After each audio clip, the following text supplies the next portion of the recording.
cutting up thugs with their faces so ugly, stomping on demons who aren't all that snuggly, shooting at nightmares that fly with their wings. These are a few of my favorite things.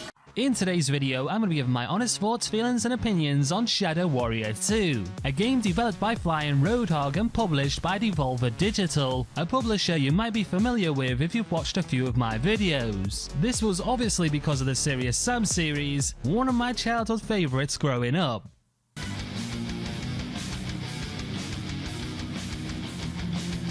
I believe I did play the original Shadow Warrior from 1997 if memory recalls correctly, but I didn't play it long and I didn't really get into it. So going into this, I was really hoping that SW2 from 2016 would in fact actually get me on the bandwagon of the Shadow Warrior clan. Anyway, if you do enjoy today's video and what it is that I'm doing here on this channel, then please subscribe to the channel. Hit that notification bell to be notified to when I do other review style content, and smash the like button too. Come on, be cheeky, do it for me. A cheeky little like hurts no one.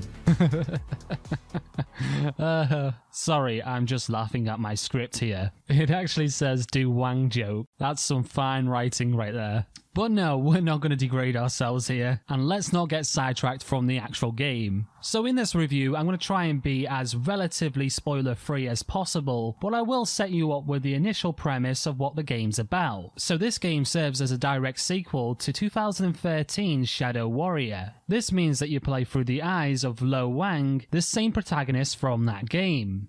Okay, so this is probably a terrible idea, but I'm sort of out of options here. I'm gonna untie you. When I do, please don't eat my face. Some events occur, let's just say, and you're fused with the soul of Kimiko. You're basically carrying around her soul. This does actually make for some interesting duality and exchanges between them both, and it's probably one of the most interesting parts about the main storyline, although the story as a whole is kind of okay. It's not brilliant, it's not something that's going to blow your mind. It can sometimes be very obvious what's going to happen, but on the other hand, there are some engaging moments too. It's a bit of a mixed bag in the storyline. It kind of sits somewhere in the middle. I don't hate it, I don't exactly love it. And just so you know, if you do plan to play this in the 4-way co-op, everyone still does play from the eyes of the same protagonist, Lo Wang. However, the character models are changed in order to fit the environment of co-op. Okay, so now let's move on to a positive that I found in the game, and that is the graphics. Man, this game looks really good. Now, compared to other AAA titles, or well, developers with bigger budgets, maybe not so much. However, there is a certain level of quality within the graphics throughout the game, which does actually make it look visually impressive. I do really like the lighting effects in this game, although sometimes they are really overly done. I love the physics and the destructibility of the environments as well. The particle effects, and well, for the most part, I would say it's a really immersive visual experience. However, I do have one complaint visually, and this is actually quite a big one as well, because it can sometimes break the immersion and you remember that you are playing a video game. This is the human character models. The models feel like a copy and paste reskin. Now yeah, to a certain extent some of the demons that you face are also very repetitive in their design. However, they are visually striking still, and still, well, intriguing. During gameplay, this is kind of passable. Sometimes you're moving so fast in this game that you don't actually get a proper good look at them, but it's during the story parts of the cutscenes where you can really tell. The characters actually look like they've been taken out of an older game and have been thrown into this modern one, and they kind of do just seem out of place to me. Also, I've not come across any performance issues. The game has ran fine on my system from the get-go, fully maxed out visually and still getting very impressive frame rates. And I believe that you're not going to have any issues as long as you're hitting those recommended requirements. So let's move on now to the gameplay. This is the most interesting part of this video. So SW2 totally redesigns the gameplay from the original 2013 reboot. That game was very much a linear, story-driven type of game. This time, however, the environments are a lot more open. In places in this game, it almost borderlines a looter-shooter, because this game has an extra emphasis on collecting and upgrading abilities,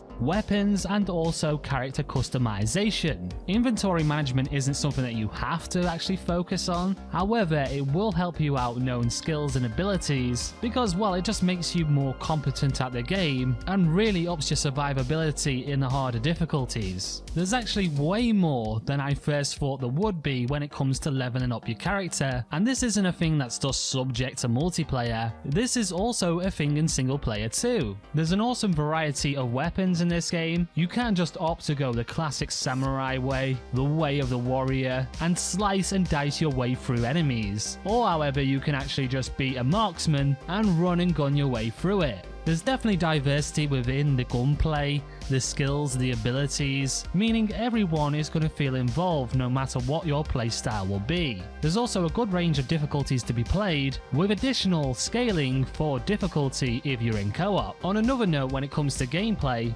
SW2 also tries to add some more replayability. This is with the randomly generated level design, randomly customizing things like enemy positions, terrain, buildings, and even weather conditions. However, this only affects side missions, not story-based ones. On another note, the drops that you actually get from defeating enemies, they actually seem to be quite random too. You can actually up skills in the game in order to get things like more ammo drops as well. This also means as a whole the gameplay is nice and consistent, but also has some of those variables that you might want for replayability. This is obviously trying to achieve that objective of not making one playthrough the same as the other. I felt like when playing, this game has that kind of same skill gap as Serious Sam, where it's ultimately necessary to learn the movement system, and it is vital for survivability because some of the enemies can actually move faster than you. Overall, I really did enjoy this game, using the controller on it, using keyboard and mouse on it, and I really enjoyed jumping around like a madman with a shotgun. That was fun.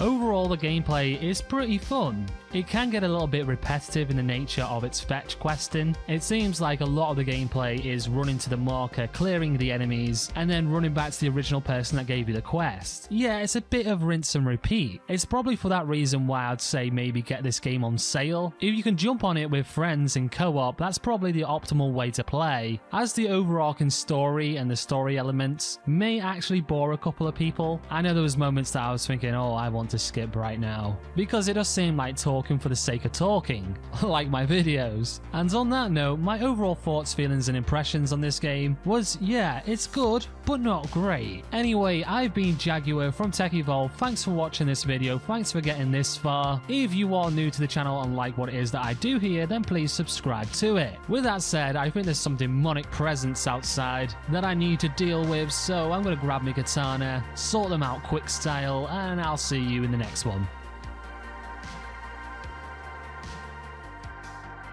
In today's video, we are revisiting Killing Floor 2. I do in fact actually plan to do a couple of these revisit videos, especially on the games that I do really enjoy or really did enjoy back in 2019 and also 2020. Can you control your fears when a certain ending